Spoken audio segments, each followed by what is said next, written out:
J'ai un petit truc simple, c'est quand je vais voir un fournisseur, s'il me prend pas pour un fou, c'est que je suis rentré dans les cases du marché de la fringue et de tout cet univers-là, de la mode et du tissu textile, tu vois. Il faut qu'il me considère comme un ovni.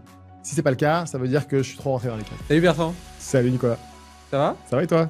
Très très bien. Écoute, j'aime bien démarrer ces podcasts par une petite question de savoir quelle est ta routine matinale qui te permet de te sentir plein d'énergie pour la journée à venir. Merci de m'accueillir. Alors le matin, moi ce que je fais généralement, c'est ça commence avec les enfants hein, qui viennent nous réveiller du lit et c'est petit-déj, préparation de tout ça. Donc je prends pas beaucoup le temps en perso, comme j'ai écouté pas mal de tes invités qui ont une routine assez incroyable. Je leur envie tout ça. Ça m'est arrivé de mettre le réveil en tout le monde pour faire mon petit jogging du matin. Mais plus globalement, c'est plutôt la routine du papa qui prépare un peu tout le monde et emmène les enfants à l'école. Après, tu sais, les enfants, ça peut être très très énergivore, mais ça t'énergise aussi par nécessité. Donc, tu es le fondateur de Cigale. Ouais. C'est une marque que j'ai découvert il y a quoi peut-être 5 ans, quelque chose comme ça. Donc, ça devait. Vous avez combien? Ça fait combien d'années que ça existe? Ça fait 11 ans. 11 ans? Ouais, ou peut-être 5-7 ans, bref. Et donc, franchement, ça m'a marqué lorsque j'ai découvert parce que vous faites des vêtements qui sont potentiellement stylés. Donc, notamment, à l'époque, je portais des costumes et tout. J'avais une boîte, une start-up et j'avais envie d'être bien habillé parce que j'avais l'impression que c'était important pour faire sérieux et puis être considéré et imposer mon leadership et mon autorité. Et donc, et en même temps, bah, je me suis toujours senti un peu enfermé dans mes vêtements. Tu vois, j'avais une jolie chemise, un joli costume déjà, ou un jean, tu sens que les fibres, elles sont pas élastiques. Donc déjà, tu te sens un peu bloqué par ça. Et puis en plus, si c'est des beaux vêtements, t'as pas envie de les abîmer. Donc tu vas pas vouloir les mettre contre du mur, tu vas pas vouloir qu'ils pleuvent dessus, etc. Et quelque part, je trouve que ça limite ton expérience de vie. Déjà, ça limite ta capacité de mouvement. Alors qu'on sait qu'aujourd'hui, la sédentarité, etc., c'est un vrai problème. Donc si tu te sens pas à l'aise dans tes vêtements, tu vas être moins susceptible de faire des mouvements comme des petits étirements, de taper un petit, descendre et monter rapidement les escaliers, faire quelques squats aux toilettes ou que sais-je. Donc tu as ce premier problème. Puis le deuxième, tu vois, tu disais que tu avais des enfants, potentiellement ça peut être rigolo, tu vois, de partir dans la nature, de faire des trucs avec tes enfants et tout, et les enfants ils s'en fichent de salir leurs vêtements Ah ou oui. des abîmer. Et toi, tu es avec ta belle veste de costume de Fursac ou que sais-je, bah là, tu vas y faire vachement attention et donc tu t'empêches, tu vois, de vivre ces moments-là qui pourtant sont de qualité. Et donc, j'ai découvert Cigale et donc notamment. Ok. Et donc, notamment, une chemise, donc des pantalons un peu style chino qui étaient élastiques et puis une chemise, l'active shirt, quelque chose comme ça, qui pareil était un peu élastique. Alors, génial. Plus besoin de la repasser. Donc, je gagnais 1 ou 2 heures par semaine de repassage. Je me sentais parfaitement libre de mes mouvements. Et en plus, franchement, esthétiquement, elle faisait le job. Alors, j'ai essayé la veste de costume que vous aviez fait à l'époque par-dessus, que j'avais pas été trop fan, mais c'est pas grave. J'ai switché le costume, j'ai mis un petit pull, ça faisait quand même le job. Plus personne porte de costume. Comment? Plus personne porte de costume. Bon, bah voilà.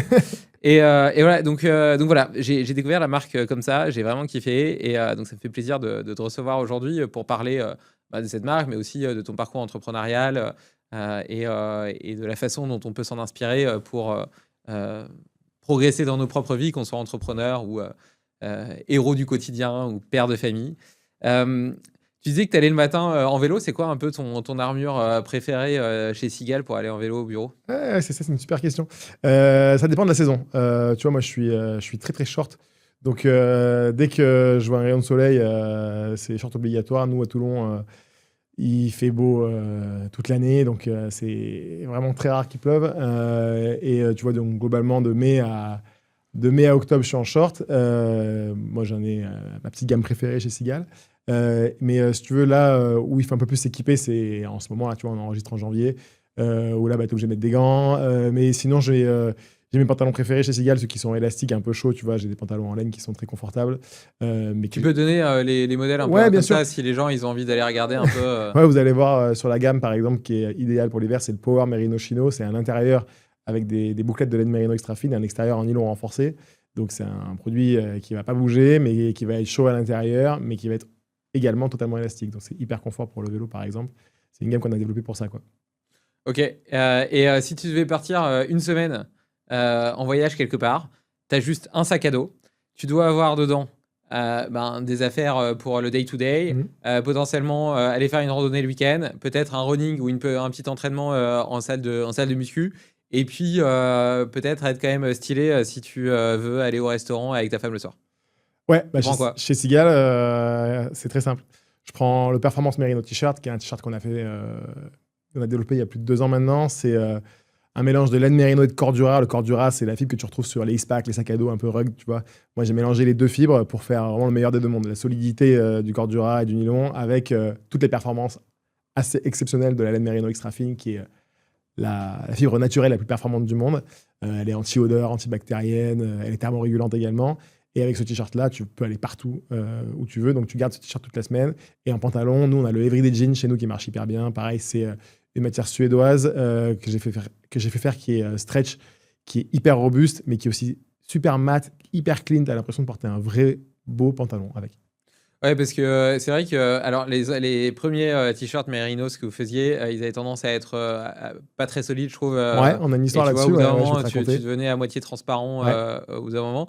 Et donc, c'est chouette d'avoir eu l'idée de mettre du Cordura dedans. Et donc là, tu parlais des jeans Everyday qui n'avaient pas cet effet un peu brillant. Tout à fait. Et c'est vrai que les chinos sont sympas, mais ils ont ce côté un peu plus synthétique, quoi. Exactement. Tu as ce petit shine, tu vois, qui fait en sorte que si vraiment tu fais gaffe, c'est pas flagrant, mais Non, si vraiment tu regardes, effectivement, ça n'a pas vraiment ce côté hyper mat qu'a une fibre naturelle. Et c'est ça, moi, que j'essaie d'éviter au max, tu vois. Donc, c'est tout l'enjeu que j'ai avec mes fournisseurs en ce moment sur développer mes tissus à moi qui sont dans mes specs et qui respectent le côté passe-partout. Et par contre, je dois dire qu'en termes de stretch, donc moi, tu vois, quand je viens à Paris, je prends qu'une seule paire de chaussures et puis je cours en fait, plutôt que de prendre le métro, ce genre de truc, je cours d'un rendez-vous à l'autre, etc. À chaque fois, ça fait juste 1, 2 ou 3 kilomètres, tu vois, c'est pas très très long, pas suffisant pour transpirer, mais en même temps, ça me fait du mouvement toute la journée. C'est beaucoup plus agréable que de prendre le métro, ça m'aère l'esprit. Et en plus de quoi, à la fin de la journée, je me retrouve quand même à avoir fait 10-15 km. Et comme souvent, quand je suis à Paris, j'ai un planning qui est très dense. J'ai envie de faire du sport, mais pas toujours le temps d'en faire. Et le soir, parfois, je suis crevé. Et donc, ça me permet quand même de faire mes séances.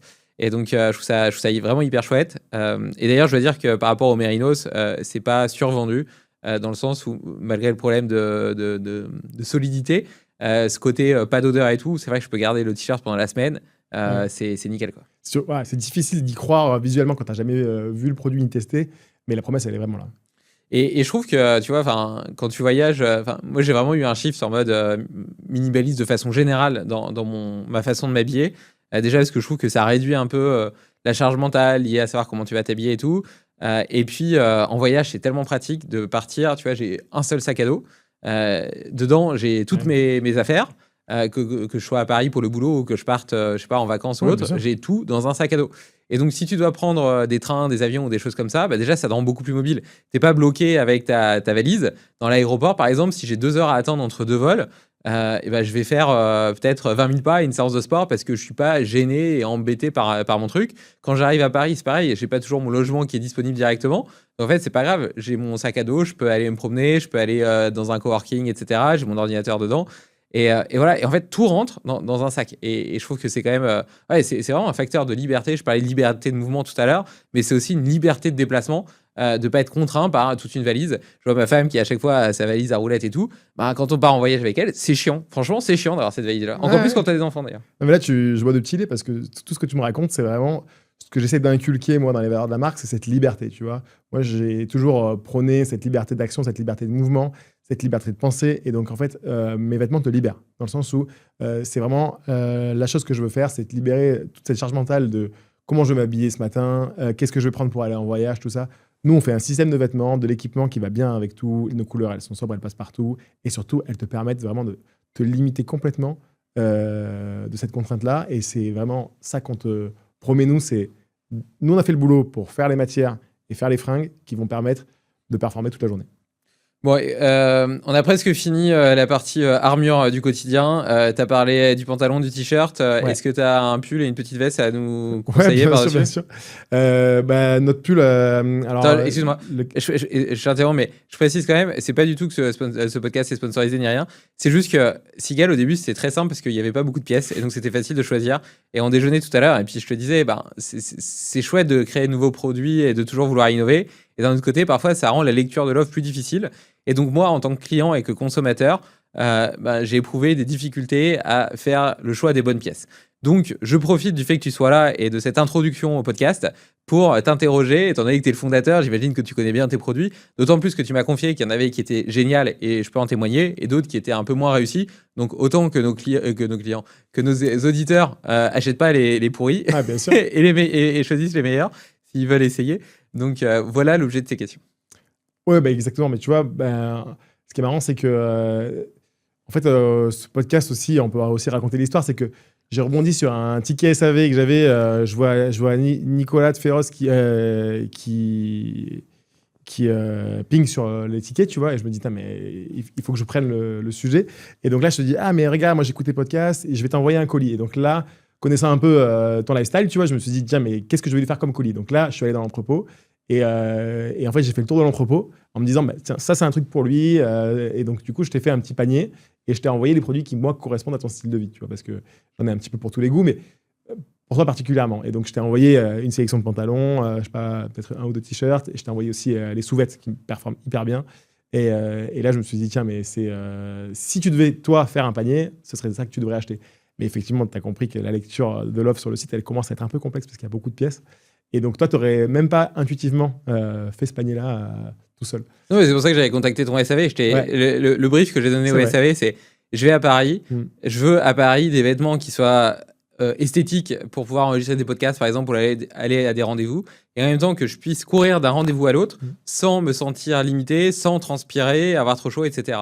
Et donc, j'avais déjà votre jean, que je porte ici, là d'ailleurs, que je trouvais un peu lourd, justement. Et donc là, en hiver, ça va parce qu'il fait froid. Mais dès qu'il fait un peu plus chaud, t'as l'impression de transpirer un peu dedans, et donc pour courir d'un rendez-vous à l'autre, c'est un peu pourri, quoi. Et donc, tu as trouvé ton bonheur, pardon, avec le Cordura Merino Chino, qui est la matière pépite qui a même pas un an chez nous. Là. Et donc, on était pull et veste. Ouais, voilà, pull. Alors, Ultra Merino Pullover, c'est la dernière itération sur le pull. C'est vraiment le basique intemporel que tu vas mettre et remettre et remettre. Donc, ça, c'est un essentiel chez nous. Et veste, tu proposerais, alors, pour le grand froid, la Storm Parka, qui est vraiment, je pense, la pièce la plus aboutie pour le grand froid chez nous, qui a un super rapport qualité-prix. C'est un best-seller chez nous depuis 5 ou 6 ans maintenant. Donc, ça, c'est vraiment s'il fait très froid. Mais par exemple, moi, tu vois, Toulon, j'ai même pas l'occasion de la mettre tellement il fait jamais assez froid. Donc, veste de mi-saison, moi, je mets, tu vois. Et là, c'est plutôt pour le coup Power Merino Jacket qui va aller avec le pantalon, qui va avec. Donc, tu fais une espèce d'ensemble un peu plus sport qu'un costard, mais tu as une veste de mi-saison et le pantalon qui va avec en tenue, ce qui est très cool. Et sinon, tu as la Air Jacket qui est ce que j'appelle moi de l'isolation légère. C'est pas une doudoune comme tu as l'habitude de voir ces doudounes un peu matelassées, très classiques que tu vois. C'est un isolant qui est le ClimaShield, qui est un isolant à base utilisé, développé par la mer américaine. Et c'est un truc qui est très léger, hyper compact. Et donc, cette veste, tu l'enfiles et t'es hyper bien à la bonne température tout le temps. C'est quoi le produit dont tu es le plus fier ? C'est une bonne question. Je pense que c'est celui qui sort ce dimanche. Parce que c'est vraiment celui sur lequel j'ai mis vraiment un pari hyper risqué. Et c'est celui sur lequel je pense que j'ai mis toute mon expertise de 10 ans de développement textile. Ok, donc tu m'as dit, elle existe depuis quand la marque, tu m'as dit ? Depuis, elle a commencé en 2014, donc ça va faire 12 ans là, cette année. Ok, 12 ans. Ouais. Ok, ça a été quoi un peu les... Donc maintenant, on a fini le volet fringues, pour ceux qui ne sont pas intéressés par les fringues. Désolé. On va passer au volet entrepreneuriat et aux enseignements qu'on peut en tirer. Ça a été quoi un peu les étapes clés de votre croissance sur ces 12 dernières années et comment tu les as adressées ? Ouais, on a commencé doucement avec... famille, amis, tu vois, au tout début de la marque, on avait un short. On a commencé la marque avec un short de bain, 2 en 1. Donc, c'est notre tout premier produit. C'est comme ça qu'on a créé la marque. À la base, on était monoproduit. L'offre, elle était hyper lisible, hein, t'inquiète pas. T'avais un one page où tu déroulais sur un seul produit. Je te rassure, j'ai commencé comme ça avec Féroce aussi. Et c'est toujours bien parce qu'au moins, l'offre, elle est très claire. Et pendant 1 an, 2 ans, on a vendu ça. Et ensuite, en 2016, on a fait un Kickstarter. Tu vois ce que c'est ? C'est du crowdfunding participatif. Hein. C'est ni plus ni moins que des préventes. Hein. Et donc là, on a fait une super vidéo, hyper storytelling, incarnée, qui était à la fois drôle, mais très compréhensible, dans le sens où on avait problème-solution. Et là, à partir de ce moment-là, on a vraiment vu un palier, tu vois, où on est passé des journées où on faisait pas de vente à tous les jours, on avait quelques commandes, tu vois. Et depuis ce jour-là, en fait, la croissance a été presque linéaire, j'ai envie de te dire, jusqu'à arriver à peu près il y a 1 an, là, avec tout le bouleversement macroéconomique qu'on a vu. Ok, et donc j'imagine que tu connaissais rien spécialement à l'e-commerce, tu avais fait un Moi, diplôme je d'ingénieur, donc connaissais. tu as Ouais, appris sur le tas. ouais, ouais, ouais. Comme moi, avec Feroz, tu vois, avant j'avais eu plutôt des business B2B, donc Mm. pour moi, le B2C, l'e-commerce et tout, c'est des choses auxquelles je connaissais rien, tout comme le monde de l'élevage d'ailleurs, ou de l'agriculture, qui étaient des domaines complètement inconnus. Et pour autant, bah, on doit résoudre des problèmes au quotidien qui sont liés à notre croissance et qui sont d'ailleurs peut-être notre principale responsabilité en tant qu'entrepreneur et Ouais. chef d'entreprise. Euh, Est-ce que tu as développé une méthodologie qui t'aide à qualifier les problèmes, déjà pour différencier le symptôme de la cause, et puis ensuite pour les adresser, les résoudre en essayant pardon, de prendre les meilleures décisions possibles? Ouais, ben écoute, moi c'était une longue journée l'entrepreneuriat parce que moi ça fait, tu vois, ça fait 12 ans et en fait j'apprends tous les jours et j'apprends encore maintenant. Et il y a des choses que j'ai fait l'année dernière ou il y a 6 mois et j'ai même plus envie de refaire pareil. Mais moi je trouve que c'est ça qui est excitant avec l'entrepreneuriat, c'est que du coup tu peux te permettre de prendre des risques et d'avancer, de tester et de reprendre. Mais globalement, moi si je devais prendre ma méthodologie, c'est prioriser. Tous les soirs, je prépare ce que je dois faire le lendemain. J'ai une vision à 3 ans sur la marque. Et du coup, qui déroule un peu toutes les actions du quotidien et qui infuse aussi dans toutes les équipes notre ADN. Et surtout, j'essaye de m'organiser pour que chaque jour, je puisse créer de la valeur et à la fin de la journée, de me dire là, je suis content parce que je vois où je vais. J'ai pas eu l'impression d'être dans un brouillard. T'as pas du mal à gérer cette double temporalité entre le fait à la fois de devoir te projeter, tu disais à 3 ans, pour avoir une vision claire de l'avenir et puis embarquer tes équipes, puis poser les jalons qui vont te permettre de l'atteindre, et en même temps, cette nécessité d'être focus sur les problèmes d'aujourd'hui, tu vois. Donc déjà, il faut résister à la tentation d'aller résoudre des problèmes que tu auras dans 3 ans mais que tu n'as pas encore. Il faut être capable d'avoir un plan de ce qui va venir, mais en même temps qu'il soit suffisamment flexible pour prendre en compte toutes les évolutions qu'il peut y avoir entre-temps et donc accepter de modifier ce plan par rapport au feedback marché. Mm. Et puis, te concentrer vraiment sur le truc, le goulot d'étranglement qui est important en day-to-day et pas le truc que tu as envie de faire, quoi. Exactement, ouais. Donc c'est tout l'enjeu quand tu as multicasquette, hein, comme toi, hein, c'est d'essayer de faire en sorte de passer le moins de temps possible sur les trucs qui n'en valent pas trop la peine, mais le plus sur ceux qui créent le plus de valeur. Mais effectivement, le parallèle, il est intéressant dans le sens où toi, tu connaissais rien à l'élevage. Moi, je connaissais rien aux fringues non plus, hein. J'ai démarré le tissu, je savais pas ce que c'était, hein. Je savais pas ce que c'était qu'un fil vraiment. Et donc, c'est ça qui est cool, c'est que à force d'y aller et de s'intéresser, au final, l'apprentissage devient une passion. Et plus on en sait, plus on a envie d'en savoir. Tu dis que tu connaissais rien. Donc déjà, je pense que ça peut être un super pouvoir parce que ça te permet de. Je crois que c'est Steve Jobs qui disait think out the box, et ça te permet d'avoir un regard un peu différent sur, Ouais. sur les choses et d'avoir potentiellement des idées créatives que les gens qui ont la tête dans le guidon auront pas.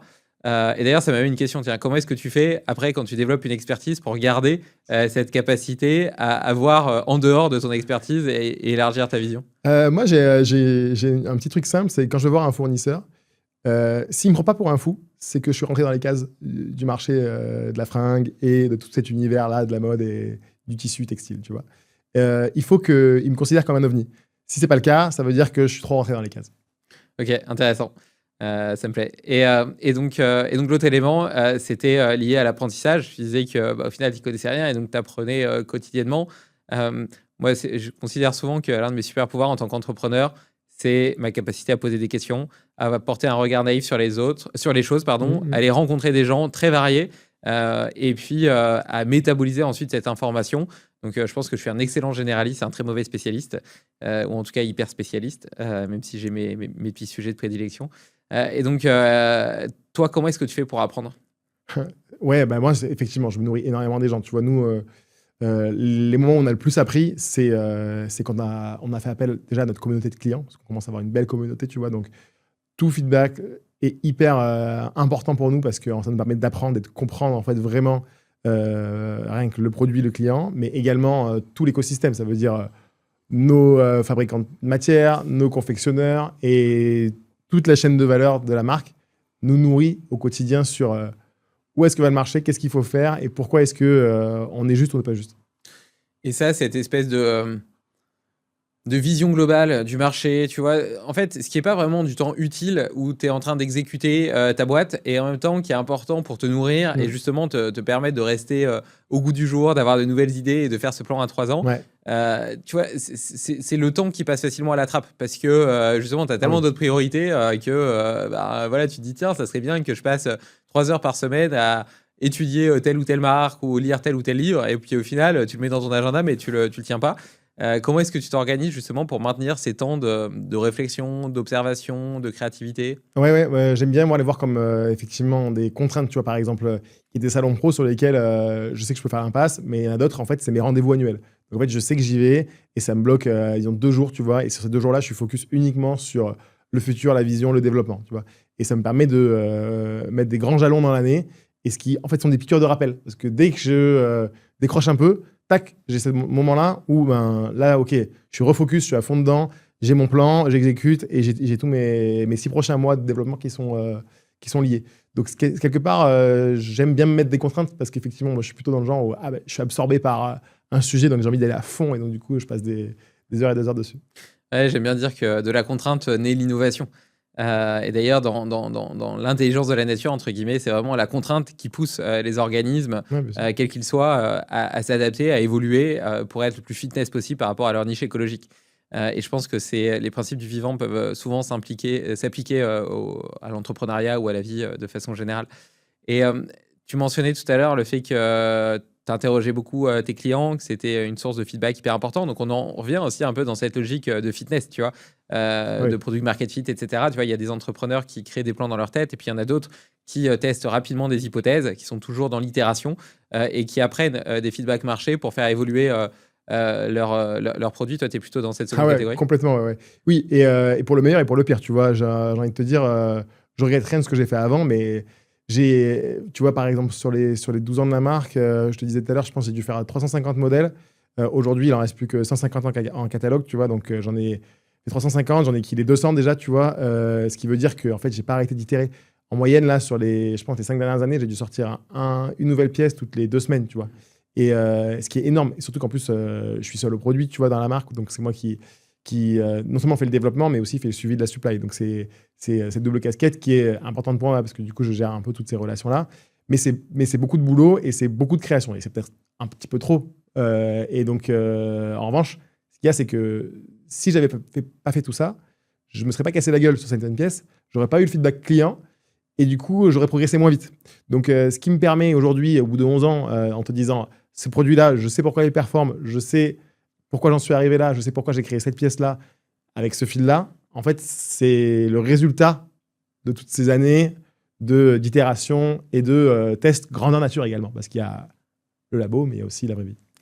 Et est-ce que tu as une routine justement d'analyse des réussites et des échecs, une forme de post-mortem par exemple, qui te permet d'en tirer des enseignements? Est-ce que tu le fais de façon consciente ou en fait c'est juste intuitif C'est très intuitif, dans le sens où nous, on laisse parler le feeling, et surtout aujourd'hui qu'on a 4 boutiques, tu vois, ça permet énormément d'avoir le ressenti, parce que tu as une vraie différence sur un feedback e-commerce d'un feedback physique. En physique, tu vois, il y a un body language même dans la façon qu'ont les gens d'essayer les produits, de te dire qu'ils vont pas les garder, par exemple, tu vois. Donc, tu comprends encore mieux la pertinence d'une pièce par rapport à une autre. Tu vois ce que je veux dire? Hmm. Et donc, du coup, alors que sur un e-commerce, tu vas avoir une majorité silencieuse qui va rien dire, mais qui va en fait pas vraiment porter la pièce, mais tu vas pas vraiment avoir le feedback tout de suite, à moins que tu leur poses la question et que tu ailles incentiver aussi le feedback. Alors que sur une boutique physique, tes vendeurs, ils vont te remonter l'information brute telle qu'elle est et telle qu'ils le sentent. Donc, qu'est-ce que les clients, pourquoi vous n'arrivez pas à vendre ce pantalon-là? Et il va te dire, le vendeur, il va te dire, je le vends pas parce que tous ceux qui l'essayent, ils trouvent que il est pas assez confortable, parce que la ceinture est trop serrée, enfin, tout un tas de trucs, quoi. Et qu'est-ce qui fonde ta recherche, enfin le fait que tu vas lancer un nouveau produit, en gros, c'est parce qu'il y a un besoin exprimé de tes clients, parce qu'il y a un produit existant que tu trouves pas suffisamment qualitatif, parce que toi, tu as une idée dans ton quotidien et un truc que tu aimerais faire. Enfin, est-ce que tu as un processus Ouais. qui te permet de décider, tiens, il est pertinent de lancer un produit maintenant? Alors, tu as plein de possibilités. T'en as que j'ai lancé parce que certains clients m'en ont parlé. Ils m'ont dit, ah, tu devrais vraiment faire ça. Je pense qu'il y a un trou dans la raquette. Regarde, tu vois, par exemple, récemment, là, j'ai un pote qui est client depuis très longtemps.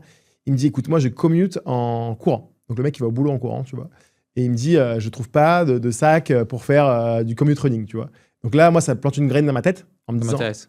tiens, regarde, ouais, tu vois, là, moi, je pense qu'un mec comme toi, tu vois, tu pourrais te dire, mais ouais, mon sac à dos, il est bien, mais en fait, c'est un peu une peine quand je cours, tu vois, il n'est pas adapté à ça.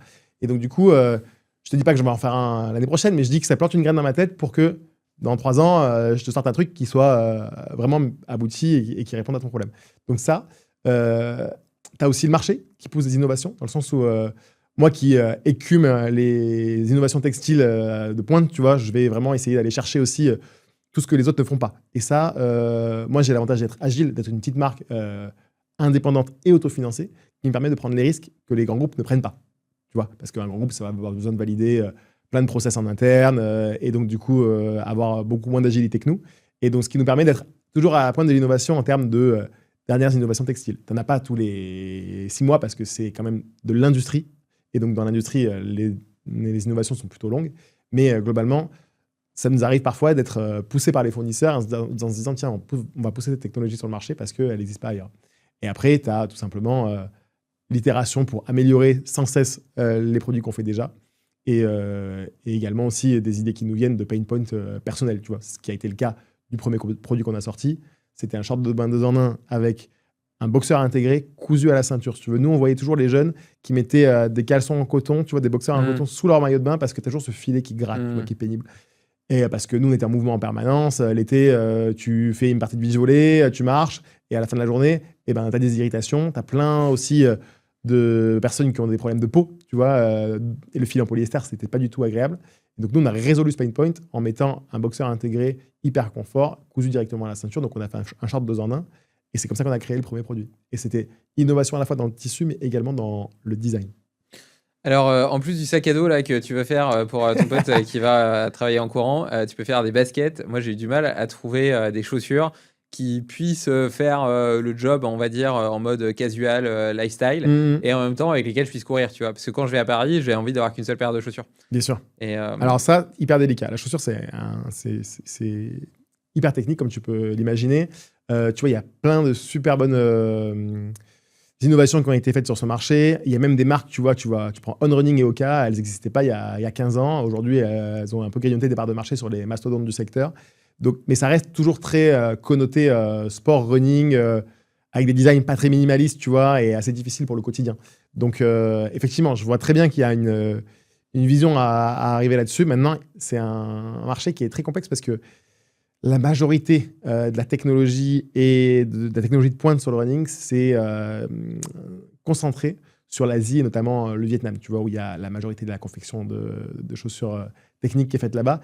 C'est pas parce que, enfin, c'est à la base parce que c'était moins cher, mais maintenant, en fait, tout le savoir-faire est là-bas. Donc, en fait, c'est très compliqué d'aller faire une chaussure de pointe, par exemple, au Portugal, ou des choses comme ça, tu vois. Ça se fait, mais c'est beaucoup plus complexe, c'est beaucoup plus long et beaucoup plus technique. Donc, je l'ai en tête, effectivement, mais par contre, c'est un processus qui prend beaucoup de temps parce que c'est beaucoup de tests, c'est des investissements aussi, parce que tu veux créer une semelle à toi, ça crée des moules, et donc du coup, tout de suite, ça augmente tes investissements par rapport à des fringues que tu peux acheter qui sont un peu moins capital intensive, quoi.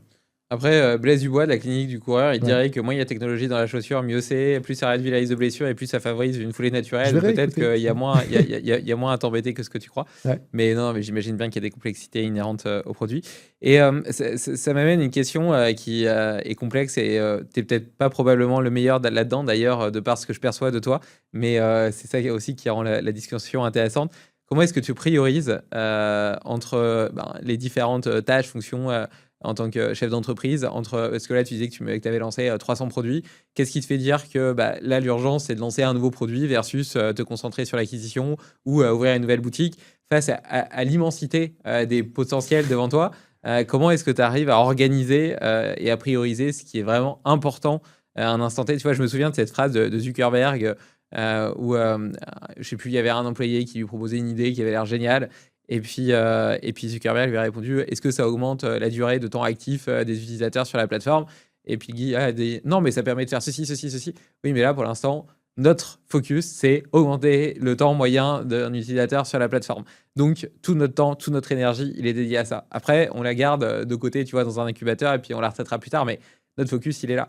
Je pense que un entrepreneur, il est forcément extrêmement créatif, et puis tu as plein de signaux marché, etc. Et c'est difficile de prioriser et de savoir, tiens, là, c'est ça que je dois faire. Et même si j'ai envie tu vois, tu as toujours cette espèce de petit singe hyper actif dans ta tête tu as envie de l'écouter, et puis d'un autre côté, tu dois le museler parce que sinon, tu préserves pas ton focus et puis tu te disperses, quoi. Bien sûr. Et donc, moi, ma réponse elle est simple. C'est vrai que, tu vois, j'ai toujours été un passionné moi, dans tout ce que j'ai fait. Donc, du coup, dans toutes les choses que j'entreprends et dans toutes les facettes de ma vie. Et donc là, par exemple, avec le recul, c'est vrai que je me rends compte que, oui, j'ai fait beaucoup. J'ai fait sûrement trop, tu vois, mais au final, ça m'a énormément appris. Mais c'est vrai que je suis en train de passer sur un focus plus de faire découvrir la marque, de raconter l'histoire et de raconter pourquoi on fait les produits pour permettre deux choses. Déjà, on a beaucoup de clients, je pense, qui n'ont pas vraiment compris qui on était vraiment et quoi acheter sur le site et qui avait derrière la marque, parce qu'on ne l'a jamais vraiment incarné. Donc, je pense qu'il est temps que je bascule pour faire vraiment comprendre ces messages-là, à la fois qu'on fait bien les choses dans la qualité, dans l'innovation, dans notre écosystème de marque au global, et à la fois focus sur l'acquisition pour répondre à la bonne parole, expliquer que ça existe aussi des alternatives aux fringues que vous avez déjà. Nous, on est dans ce grand combat quand même de lutte contre la fast fashion en disant il faut porter moins de pièces. Donc moi, je suis pour le fait de moins consommer. Et donc, je vends des vêtements qui vous permettront d'en acheter moins. Donc, ce qui est contre-intuitif, mais qui est la vérité. Et donc, mes clients que j'adore, c'est qu'ils me disent je ne rachète plus chez vous parce que j'en ai plus besoin. Et que peut-être que si vos vêtements s'abîment, je reviendrai en acheter. Au-delà de ça, il y a aussi tout l'écosystème de partenaires que j'ai créé autour de la marque qui sont un peu comme des emplois indirects. Tu vois, j'ai mon équipe à moi et j'ai mon équipe de fournisseurs qui, eux, aussi comptent sur nous pour valider les commandes et assurer une permanence sur la répétabilité, tu vois, qui vont faire en sorte que on va pouvoir travailler main dans la main ensemble et continuer d'innover et de créer des belles fringues, quoi.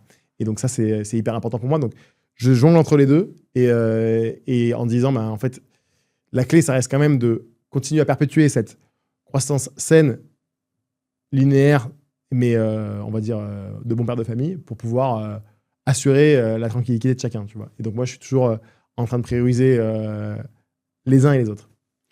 Tu parles de progression linéaire en bon père de famille. Ouais. Comment est-ce que tu t'arbitres entre justement la continuité, la sécurité et puis la prise de risque indispensable au fait de se développer?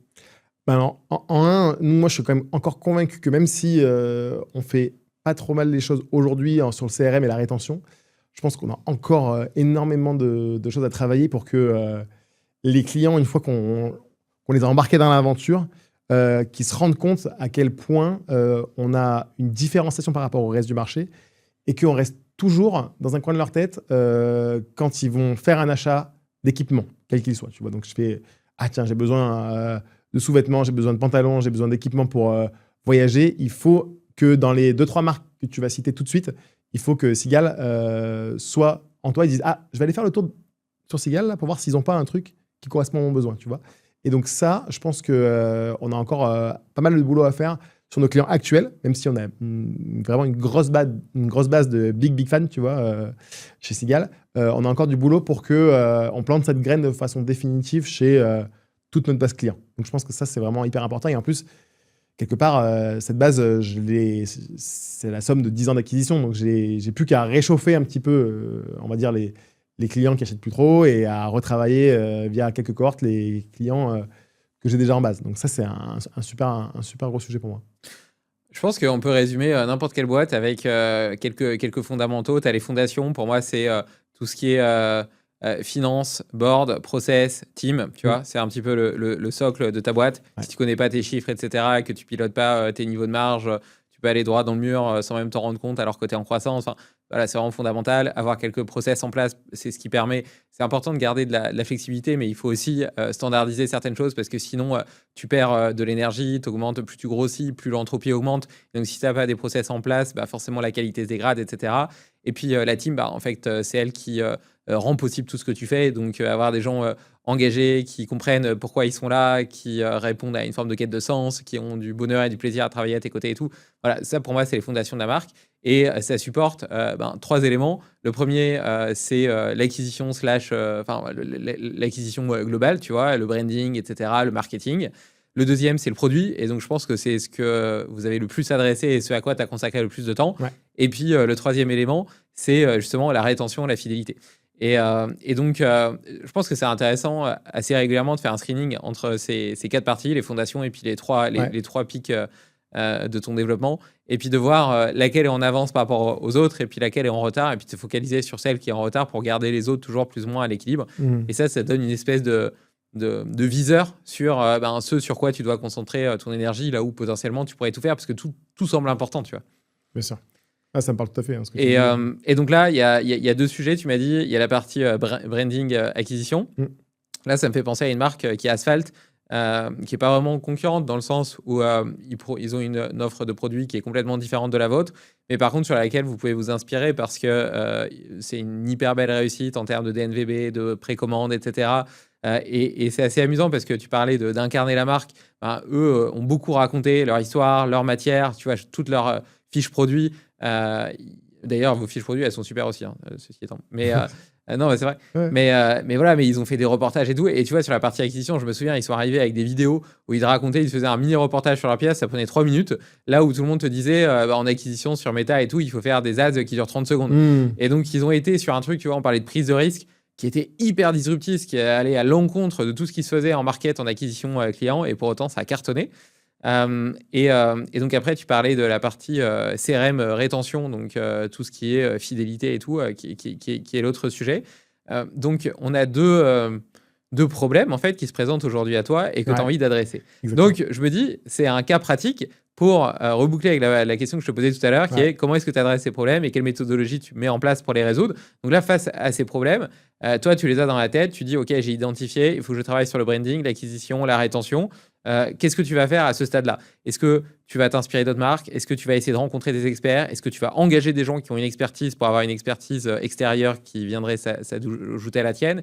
Est-ce que tu vas faire un brainstorming avec ton équipe et puis trouver plein d'idées et les itérer rapidement pour voir quels sont les résultats, etc. Donc, c'est la somme de tout ça. Tu vois, on a fait des super brainstorming d'équipe, tu vois, pour justement essayer de planter une vision ensemble et d'écrire en fait le futur de Sigal et d'essayer de comprendre aussi comment est-ce qu'on allait adresser les clients. Donc ça, tu vois, effectivement, c'est hyper important parce que je pense que ça vient beaucoup de l'équipe. On a demandé aux clients aussi ce qu'ils pensaient de nous pour voir un peu qu'est-ce qui leur plaisait chez nous aussi également. Donc pour essayer de voir un peu à quel point on était juste.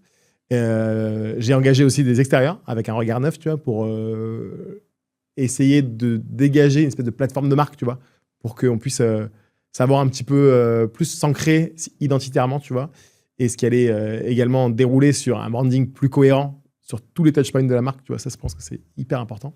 Donc, on a fait tout ça, effectivement, et donc rencontre d'experts, tout à fait.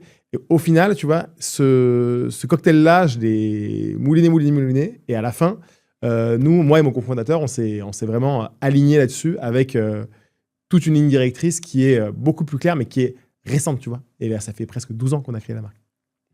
Et sur laquelle je pense qu'on va pouvoir dérouler toutes nos actions, tu vois. Et donc, c'est du temps long et ça nous met en joie de le fait de le faire et de l'exécuter. Simplement, et on sait très bien qu'on n'est pas au niveau sur plein de trucs aujourd'hui, mais qu'à cela ne tienne, tu vois, maintenant, on a une direction très claire, on sait très bien où on va et on sait comment, encore plus, on va faire sentir la différence de nos produits parce qu'on a beaucoup trop été dans le côté ingénieur, explication, caractéristiques pures, tu vois, pas assez dans le bénéfice et l'émotion depuis le début de la marque parce que c'est notre travers d'ingénieur, nous, de expliquer pourquoi en fait on a fait le meilleur avec toute cette liste de caractéristiques-là. Et le cœur, pour moi, c'est de donner envie d'acheter, mais pas de vendre le produit, quoi. Ouais, comme je te le disais, quand on déjeunait, je pense que Sigal, outre la technicité des vêtements, se différencie par un sentiment d'appartenance à un groupe de personnes qui sont des gens, les 2% qui prennent les escaliers plutôt que les escalators, tu vois. Et donc, si tu arrives à faire en sorte que tu aies ce sentiment d'appartenance à une communauté, ça devient un facteur identitaire en plus d'une marque de vêtements. Et là, tu es fier de porter Sigal, tu es fier d'en parler aux autres, de dire que tu as des vêtements Sigal. Et ça modifie, je pense, ton rapport à la marque. Ça te transforme en ambassadeur, ça augmente ta récurrence d'achat, etc. Et tu vois, dans cette consultation générale, tu as été choper des avis de ta team et de tes clients. C'est génial. Moi, je l'ai fait plusieurs fois pour Pharos et puis aussi par le passé même si c'était une boîte B2B, à un moment, on a dû faire un renaming. On s'appelait Pepsia au début, et Pepsi nous a attaqué. Alors qu'on n'avait rien à voir, tu vois. Et puis, on était une boîte, une solution, une technologie vidéo. Tu vois, un peu comme Dailymotion. Et en plus, pour les médias, donc même pas pour du grand public, tu vois. Enfin, bon, il y avait. Bon, bref. Mais quoi qu'il en soit, on a été obligé de changer de nom. Et donc là, j'ai engagé toute mon équipe, etc., dans le choix du nouveau nom. Et en fait, personne n'était d'accord sur rien, tu vois. Et donc, je me suis aperçu, j'ai rétro-pédalé parce que je me suis dit, bah, au final, ça fait que des déçus, tout le monde a des avis différents, etc. Et puis, et ça m'apporte plus de bruit que d'insight. Pour autant, je suis convaincu de l'importance d'écouter les insights marchés. Mais comment est-ce que tu arrives justement à agréger cette tonne de data et le fait que, tu vois, c'est pareil, on a fait une refonte complète du site de Pharos. J'ai demandé à notre équipe de le tester en long et en large. Il y en a qui ont adoré le site et qui m'ont fait des commentaires incroyables. Puis d'autres, tu les écoutes. Si j'avais eu que celui-là, je me dis, putain, j'ai travaillé 4 mois dans le vent, quoi. Ouais, ben ça, tu vois, je trouve que c'est vrai que si tu parles vraiment, les chiffres, généralement, ils mentent pas, tu vois. Donc, tu peux les écouter, tu regardes, voilà, exactement. Mais globalement, dès que tu commences à parler un petit peu de choses qui sont intangibles, voire même, on va dire, c'est les goûts et les couleurs, quoi. Donc, tu vas avoir de tout autour de toi et tu vas avoir tous les feedbacks du monde et c'est à toi d'essayer d'en juger. Tu vois, par exemple, l'exercice que j'aime bien faire en ce moment avec Gemini, tu vois, je bosse avec ça en ce moment. J'arrête pas de lui demander clash-toi, remets-toi en question, ressors-moi une nouvelle version meilleure, tu vois.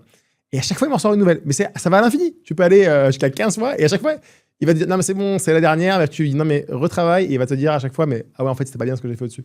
Donc en fait, quelque part, c'est une boucle infinie de choses jusqu'à ce que t'as jamais le truc parfait. C'est juste qu'à un moment donné, il faut trancher. Il faut quelqu'un qui décide, ça va être comme ça et ça va pas être autrement, quoi.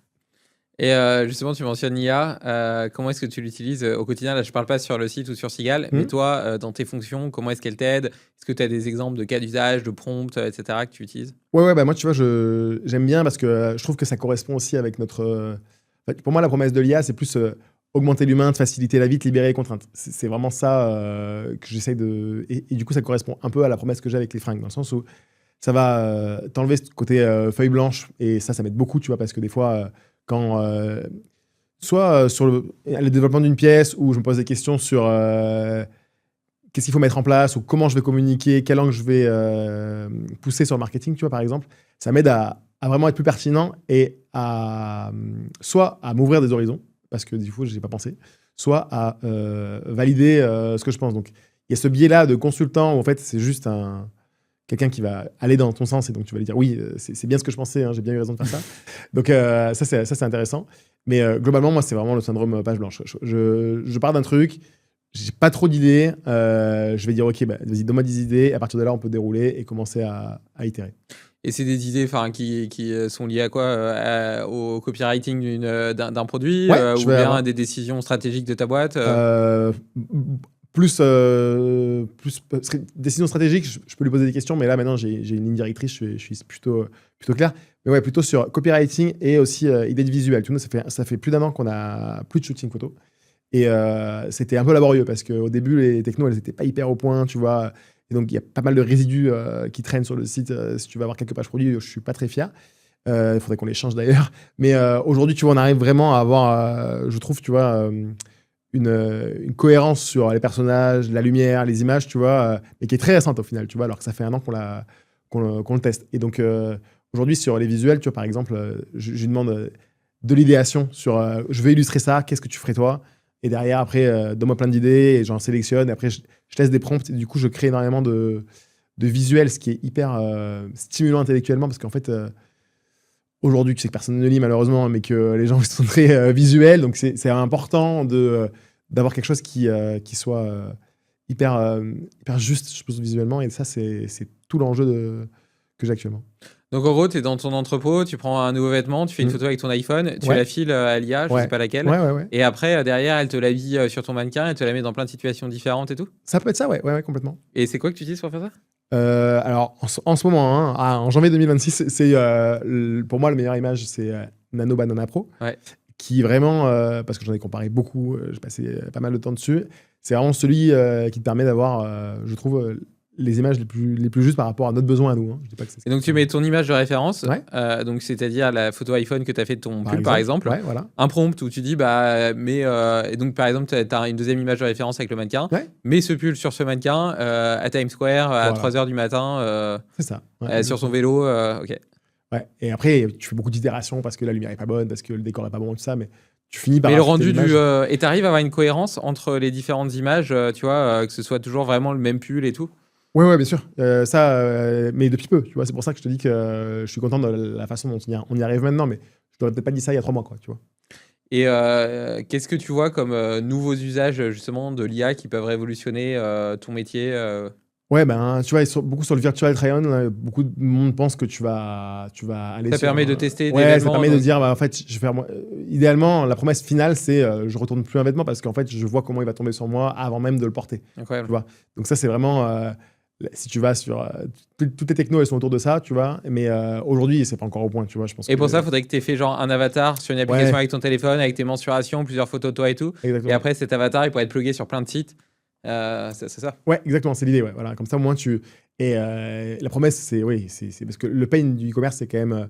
Tu as 20% de taux de retour sur tous les e-commerce, tu vois. Et ce truc-là, c'est particulièrement problématique parce que ça génère de la friction, ça génère du mécontentement, ça génère des frais parce que tu vas payer les retours. Donc, si tu peux limiter avec ça, c'est top. Ouais. Donc, ça, c'est une des pistes qui peuvent améliorer l'expérience. Et si sur ces 10 dernières années, si tu devais retenir un peu 3 conseils que tu pourrais donner à un jeune entrepreneur qui voudrait lancer sa boîte concurrente à Cigale, et 3 pièges dans lesquels pas tomber, ça serait quoi? Le piège dans lequel pas tomber, c'est fais attention au stock et à la trésor, parce que c'est vraiment le truc dans le commerce B2C de produits physiques. Je pense que c'est vraiment le truc qui peut plus facilement que tu le penses arriver, dans le sens où tu vas surstocker et du coup te retrouver sur les braques de la matière ou des produits finis que tu auras plus de mal que prévu à écouler. Et donc, du coup, ça, c'est ce qui cause généralement la perte des marques parce que la trésor s'effondre et du coup, tu es obligé de fermer la boîte. Donc, ça, c'est pour les conseils à ne pas faire. Tu as aussi, j'ai envie de te dire, le truc à faire et à pas faire, c'est itérer et lancer ton produit en brut, quoi. Donc, ça veut dire, c'est vraiment cet adage de je test and learn. Donc, essaye de pas trop faire des tests qui te coûtent trop cher et itère comme ça, tu vois. Bah là, avec le recul, moi, ce que j'aurais dû faire, tu vois, c'est prendre des risques sur des minimums de commandes plus petits, tu vois, où je fais des drops, où j'ai vraiment le minimum du minimum. Comme ça, moi, quand je sors le produit, je fais 100 pièces et pas une de plus, tu vois, pas 1000 pièces d'un coup sans voir le résultat. Et qu'est-ce que je dirais aussi? Non, moi, le conseil que je donne, c'est vas-y à fond et sois passionné. Et le bonheur, moi, c'est dans le chemin, tu vois. C'est vraiment avec le recul, ce que je vois en arrière, c'est moi en train de bosser et d'être passionné dans les sujets que je traite au quotidien, tu vois. Je remplacerai pas ces 12 dernières années, quoi, c'est sûr. Ouais, parce qu'initialement, tu avais un diplôme d'ingénieur et tout, tu aurais très bien pu avoir une voie classique. Qu'est-ce qui t'a poussé à entreprendre? Bah ouais, tu vois, moi, j'étais en Chine, j'ai passé 4 ans à Shanghai et j'étais salarié là-bas. Et en fait, je suis profondément, je pense, ancré à mon territoire. Tu vois, moi, je suis né à Marseille, j'habite à Toulon, tu vois, je suis très méditerranéen. J'adore l'environnement chez moi, je trouve qu'il est particulièrement exceptionnel. Bon, on est tous chauvins de l'endroit où on habite, mais en tout cas, moi, j'adore la lumière chez moi, tu vois, et c'est ce qui m'a vraiment marqué sur la différence entre mes allers-retours quand je venais pour les vacances, par exemple, quand j'étais à Shanghai.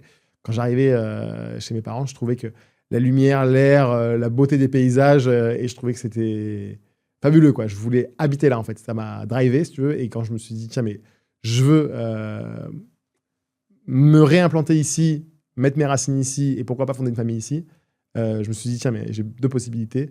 Soit je deviens salarié et je bosse pour une boîte du coin, soit je crée quelque chose. Et très vite, je me suis rendu compte que je devais commencer une aventure parce que j'avais toutes les cases qui cochaient de...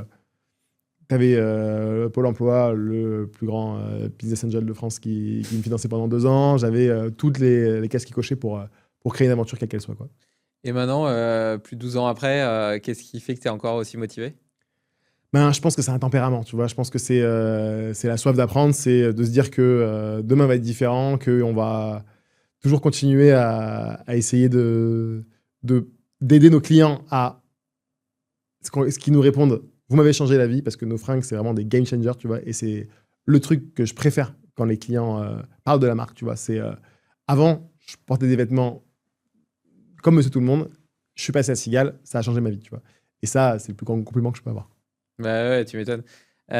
Tu disais que dans ta gestion du temps, tu te posais la veille en général et Mm. puis tu programmais un peu ta journée.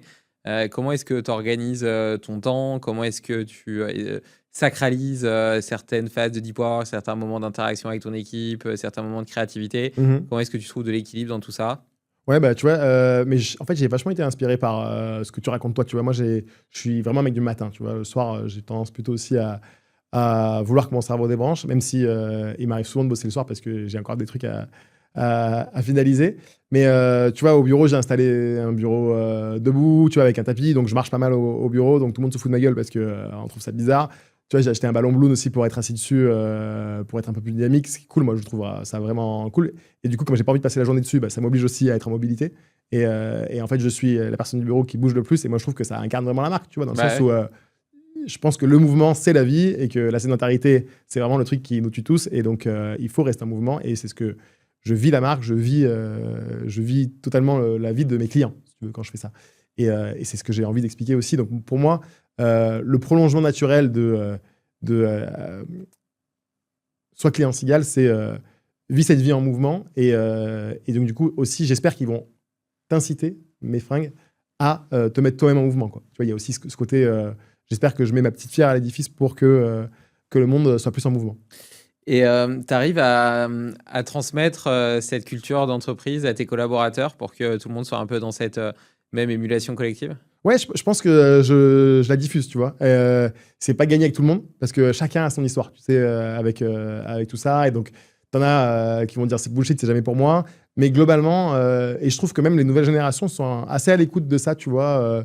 Moi, enfin, je pense qu'on est la même génération, si tu veux, c'était ben, t'es étudiant, bah en fait, presque, tu fais plus de sport, tu bois des coups et tu laisses un peu tomber le truc, tu vois. Mais je pense qu'aujourd'hui, moi, les jeunes que je recrute, en tout cas, ils sont un peu plus ouverts à leur santé, à découvrir un peu comment faire en sorte de plus bouger. Ouais. Donc tu bois plus de coups maintenant? Ça m'arrive moins souvent. Ouais, Et tu fais du sport? On en ouais, parlait avant, tu me disais que tu avais fait la Saint-Élion et puis quelques trails par chez ouais, toi. ouais, ouais. Pour moi, c'est la course à pied qui me permet de me faire du bien, tu vois. Et c'est marrant, justement, j'écoutais un podcast là où tu avais un kiné qui parlait des trucs hyper spécifiques. Je trouve que ils sont souvent un peu trop techniques pour moi, hein, des podcasts sur le sport et tout ça. Mais en tout cas, j'aimais bien son mot de la fin où il expliquait qu'en fait, bah, si tu es un runner et qu'en fait tu kiffes, pour moi, c'est vraiment du kiff, tu vois. Mon objectif, c'est d'arriver au runner's high, tu vois. Moi, c'est au bout de 35-40 minutes, tu vois, où là, bah, je déroule. Et là, en fait, j'ai cette espèce de voix intérieure qui me dit, là, t'es bien, tu peux kiffer. Et là, ça m'arrive de pousser plus loin parce que là, plus personne m'arrête, je suis tout seul avec moi-même et c'est là où je suis vraiment en interaction, tu vois. Donc, c'est vraiment mon petit truc que je fais, c'est ça. Ouais. Après, je fais un petit peu de renfo, mais.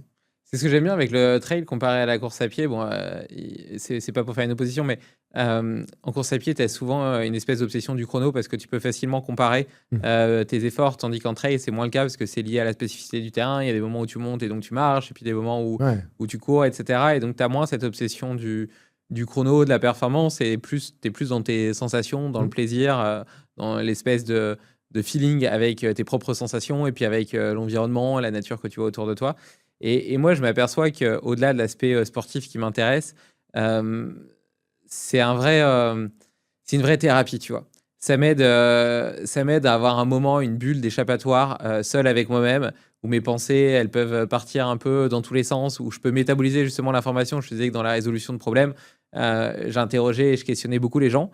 Et je pense qu'on est un peu bombardé et saturé tout le temps d'informations et qu'il faut aussi des temps pour la métaboliser. Un peu comme si quand tu manges, tu as besoin de digérer. Et donc, moi, tu vois, c'est le trail, ça a ce côté suffisamment cyclique et répétitif et redondant pour que mon cerveau il puisse penser à autre chose et pas être, tu vois, si tu fais un fractionné hyper intense ou un mouvement de muscu, Ouais. bah, tu es trop concentré pour penser à d'autres choses, tu vois. Donc, ça permet ça. Et en même temps, c'est suffisamment actif et dynamique pour un caractère un peu hyperactif comme le mien. Parce que sinon, j'ai du mal en fait, à juste me poser sur une chaise, à regarder le paysage pendant 1 heure, à rien faire. Tu vois, je sais que ça pourrait m'être utile, mais j'ai du mal à le faire parce que j'ai besoin de bouger, de faire des choses. J'ai un peu cette obsession en plus du temps utile. Tiens, d'ailleurs, c'est quoi ta relation un peu au temps? Est-ce que tu as au temps ou à la performance? Enfin, tu vois, je sais pas, quand tu es entrepreneur, tu peux aussi toujours en faire plus, tu vois. Et en plus, tu as plein d'idées et tu as envie de les réaliser. Et tu vois, tu as cette espèce de feu intérieur qui est fondamental. Je pense que c'est une grande force parce que c'est ça qui te permet de take off. Tu vois, au début, il y a une décorrélation incroyable entre les efforts que tu dois mettre en œuvre et les résultats que tu obtiens. Donc, heureusement que tu as cette énergie folle parce qu'elle te permet de déplacer des montagnes avec des bouts de ficelle. Mais après, si tu n'y prends pas garde, elle te brûle, tu vois. Comment est-ce que tu maintiens cette équipe, toi? Moi, j'ai un gros garde-fou qui est ma famille, quand même, où j'essaie vraiment de ne pas bosser le week-end et d'être vraiment présent pour eux. Tu vois, ça, pour moi, c'est un peu ce qui me permet justement de décrocher et de penser à autre chose et justement de ne pas être totalement focus et donc de pouvoir lever les yeux, si tu veux. Et après, j'ai mes rendez-vous que j'essaie de mettre avec mes équipes. J'ai aussi mes potes pour lesquels j'essaie d'avoir du temps, tu vois. Donc, c'est important pour moi d'avoir cette petite bulle, tu vois, de décompression qui font que j'ai pas les guidons toute la journée, tous les jours. Et donc, c'est ça que je vais essayer de me mettre en place pour progresser au quotidien. Mais j'ai quand même un rapport au temps où, tu vois, je parle très vite et j'essaie de m'améliorer là-dessus. Et j'essaye justement de passer des moments où je fais rien, tu vois, mais c'est compliqué pour moi. Ouais, je rassure, j'ai plus ou moins les mêmes problématiques. Après, les temps où je fais rien, j'ai un sauna chez moi et je trouve ça assez chouette. Je trouve que ça me permet d'avoir à la fois une détente physique et intellectuelle. Un moment où je fais rien parce que je médite en fait dedans. Et en même temps, je trouve ça plus agréable que de méditer juste en étant assis sur une chaise ou sur un coussin de méditation. Donc, j'aime assez bien ça. Et donc, tu travailles jamais le week-end? Ah non, j'essaye de pas travailler le week-end. C'est Ouais. bien. Et Le dimanche soir, j'aime bien. c'est marrant parce que tu vois, moi aussi, je trouve que mes filles, c'est pareil, tu vois, c'est mon garde-fou. Et je pense que si un coach de développement personnel avait dû me donner un exercice, il m'aurait donné des enfants. Ouais. Parce que je remarque quand ma femme et mes filles, elles partent pour genre les vacances scolaires, tu vois. En fait, je fais que 3 choses, c'est travailler, nourrir ma curiosité, faire du sport.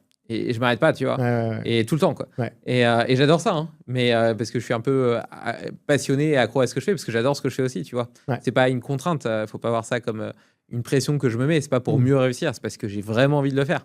Mais en même temps, je remarque que c'est important parfois d'avoir du temps non structuré où tes pensées, elles ont pas d'utilité spécifique et ça régénère un peu ton cerveau, tes idées, ça a plein d'externalités positives. Et donc moi, c'est pareil, tu vois, tous les soirs, c'est moi qui fais le repas, je mange avec mes filles et ma femme. Après, je leur lis l'histoire. Et puis, le week-end, on fait toujours une activité en famille. Enfin, pour moi, c'était hyper important d'être un père présent, tu vois.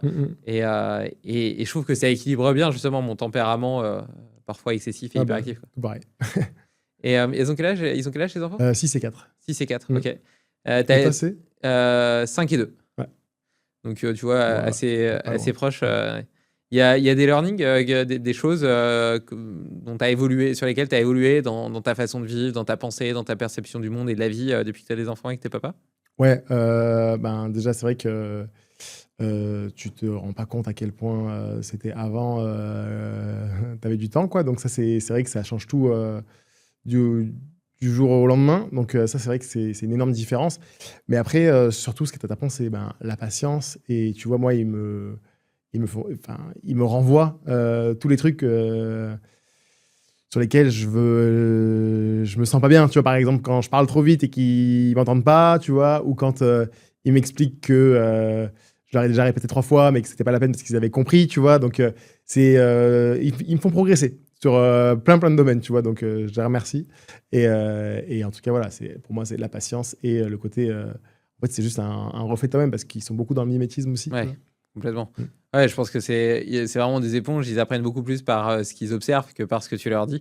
Et d'ailleurs, pour la petite anecdote, ma femme, à un moment, elle disait souvent du coup, machin. Et puis ma fille aînée a commencé à le dire tout le temps. Et moi, ça m'a fait péter un plomb, quoi. J'en pouvais plus. Et donc, à chaque fois, je la reprenais, je lui disais et donc à la place de du coup, tu vois, pour casser un peu le pattern. Et ça a rééduqué ma femme aussi, qui au final le dit plus maintenant. Tu vois. Voilà. Mais c'est intéressant de voir effectivement comme voilà, comme c'est un miroir infini de tes propres défauts et qui t'aide à changer ta perception et ton regard par rapport à ça. Et, et tu parlais de patience, tu vois. Parfois, je suis surpris de m'apercevoir que ma fille de 5 ans a presque plus de patience et de maturité, notamment vis-à-vis de sa petite sœur, que moi, du haut de mes 34 ans, etc. Tu vois. Et ouais, elle te dit, attends papa, et si elle est comme ça, laisse-la. Voilà. Ou, t'inquiète pas, Léonore, ça va aller. Regarde, je t'ai fait un câlin. Tiens, on peut aller Ouais. jouer si tu veux. Ouais, Oh, ouais. un oiseau! Parce qu'elle sait que détourner son attention, potentiellement, ça fonctionne, ça fonctionne assez bien. Ouais, elle a eu cet âge-là avant, tu vois. Comment? Elle a déjà eu cet Oui, âge-là, oui, donc oui, elle c'est sait vrai. comment faire. Ouais, et puis, je sais pas, il y a une sorte de calme et de patience. D'ailleurs, tu vois, nous, tu parlais tout à l'heure du chemin et du fait que dans l'entrepreneuriat, au final, ce qui te plaisait le plus, c'était le chemin, c'était pas l'objectif et que c'est pour ça que tu étais aussi passionné aujourd'hui.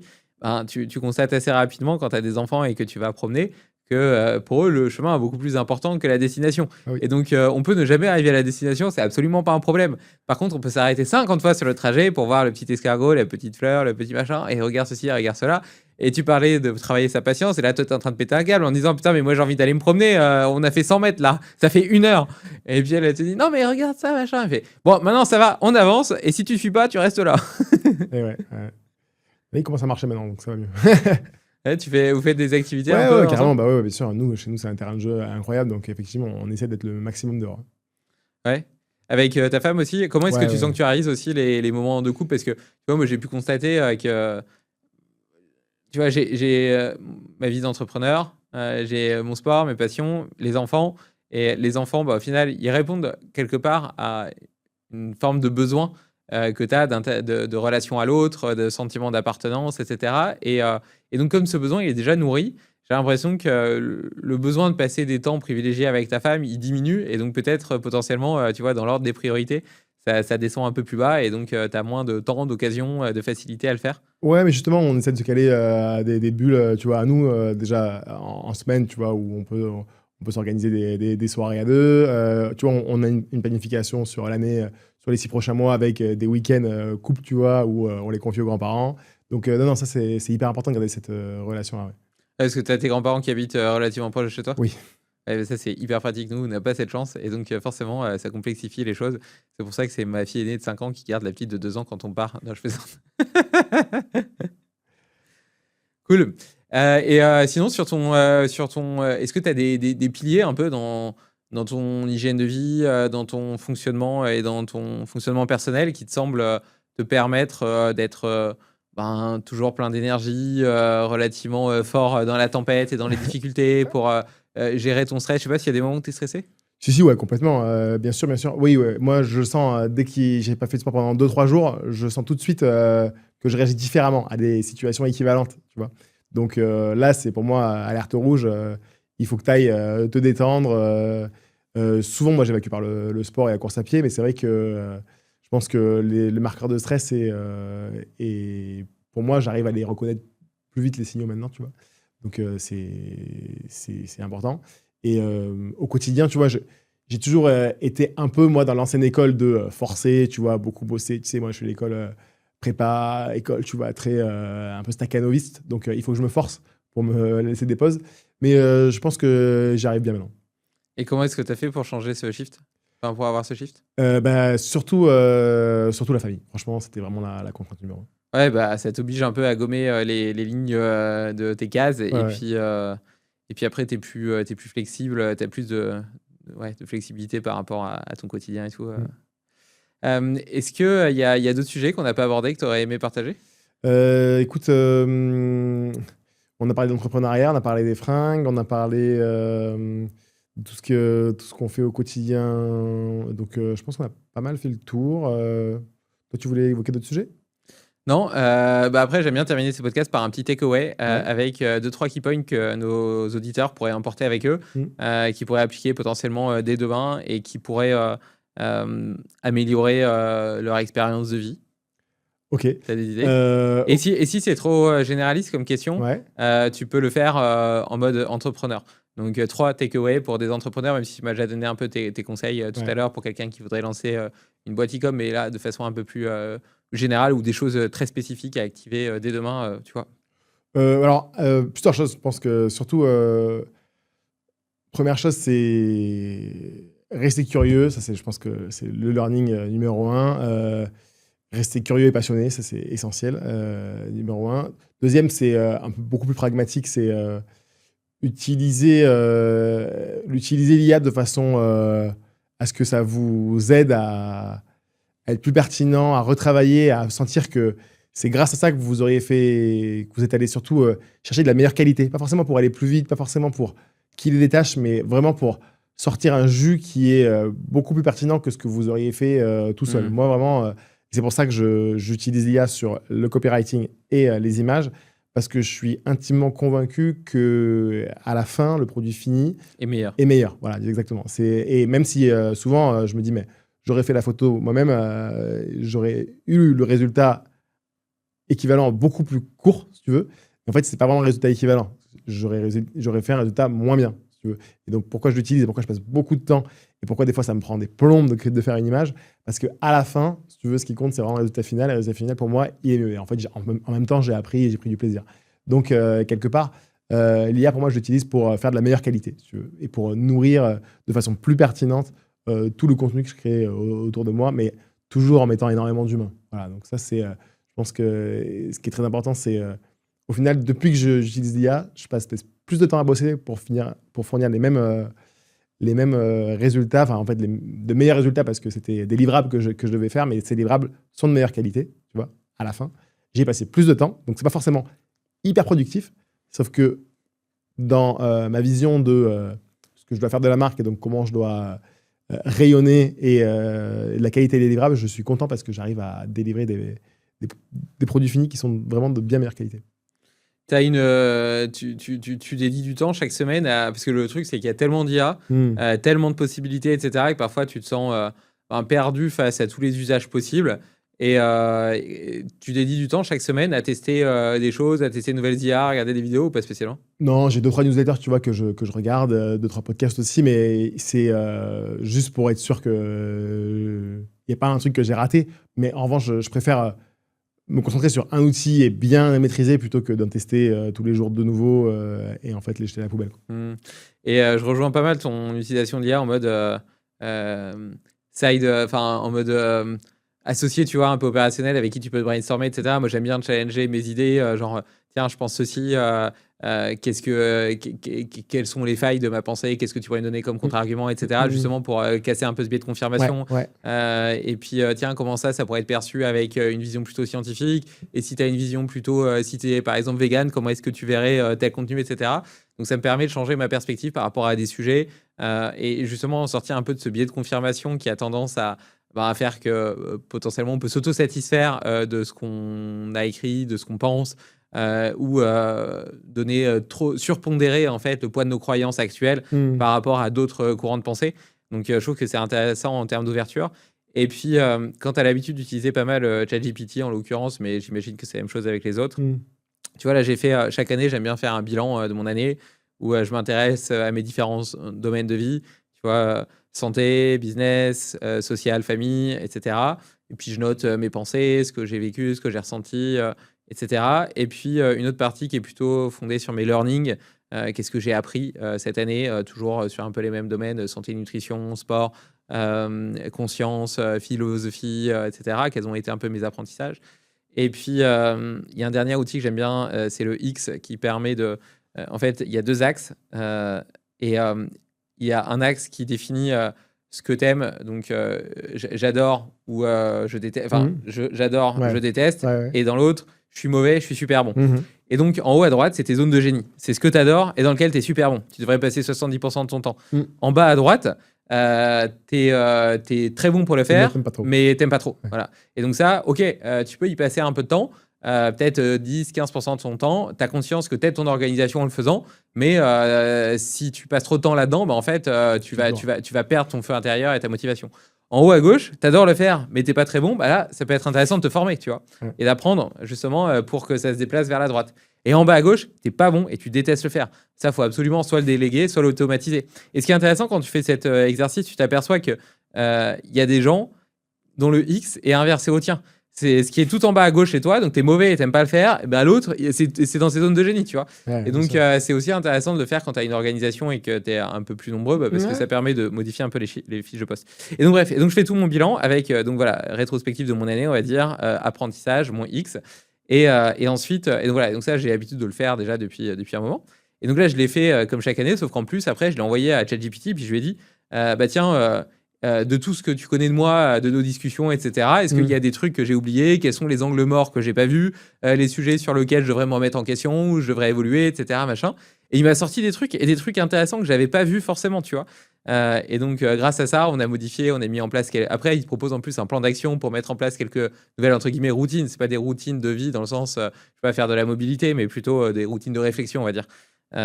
Ou de sacralisation de moments, etc.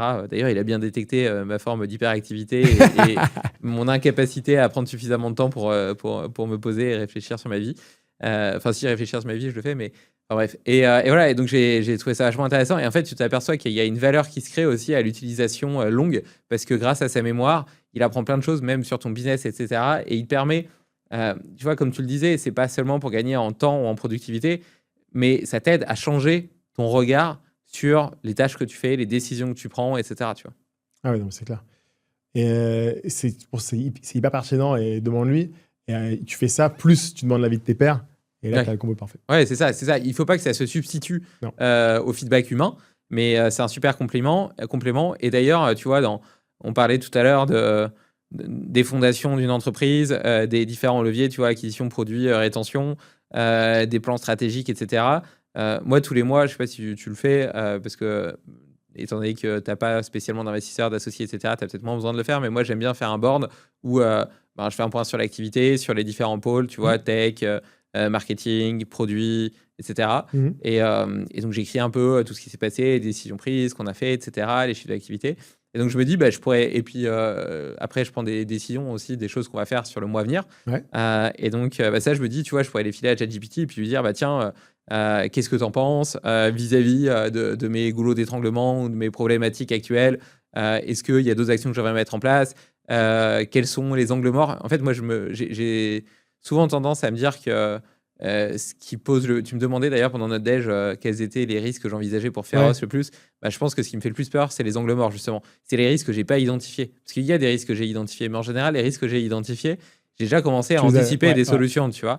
Et ce qui me fait vraiment, ce qui me terrifie, entre guillemets, c'est les angles morts, parce que je me dis, tu vois, tout roule super bien, il y a probablement des trucs que j'ai pas vus et qui pourraient tout faire tomber par terre, quoi. Mhm. Et peut-être que justement, de par cette masse de connaissances, et puis le fait que lui, tu vois, on parlait du fait de penser en dehors de la boîte, nous, on a la tête dans le guidon. Donc, on est tellement intégré dans notre produit qu'on voit peut-être pas des choses évidentes liées au fait que c'est notre activité. Et tous nos collaborateurs, c'est pareil, parce qu'ils sont dedans, tu vois. Et t'es sorti des angles morts intéressants? Non, mais là, en fait, c'est notre discussion qui me fait me dire que il m'a sorti des angles morts perso que j'avais pas identifiés dans mon bilan et qui ont été hyper pertinents et dont, je lui suis vachement reconnaissant parce que c'est des vrais trucs qui m'intéressent vachement. Et je suis en train de me dire que je devrais avoir le même réflexe pour ma boîte et que peut-être que tu vois, sur les premières fois, il va pas te donner des choses super parce qu'il a pas assez de connaissances. Mais tu sais, sur ChatGPT, tu as le mode projet et donc tu peux mettre plusieurs documents. Et donc au bout d'un moment, il a accès aussi à tous les précédents. Donc il voit tout l'historique de ta marque, il voit comment elle se construit. Et donc je pense que plus tu avances, plus il sera capable d'en identifier et de te proposer des solutions pour t'en protéger. Ouais, c'est vrai. Voilà, je vais mettre en place ça et je ferai un petit feedback, un newsletter. Si vous n'êtes pas encore abonné à la newsletter, il faut s'abonner. Parce que, elle est très bien. deux fois par mois, je partage mes réflexions, mes expérimentations, mes inspirations. Je vends rien. Parfois, je parle de Cigale si je trouve qu'ils ont des bons produits, parce que je parle un peu de mes parties shopping, entre guillemets, des choses que j'ai achetées et que j'ai trouvées bien, ou des choses que j'ai achetées et que j'ai trouvées pas bien. Mais voilà, l'idée, c'est plus de donner de l'inspiration, des podcasts que j'ai écoutés, des livres que j'ai lus, que j'ai trouvé intéressants, et puis sinon plutôt mes expérimentations au quotidien, telles que celle-là, comment j'utilise ChatGPT pour faire exploser ma boîte et me protéger des risques qui pourraient la faire tomber par terre. Très bien, merci. Merci à toi. Allez, à plus. À plus.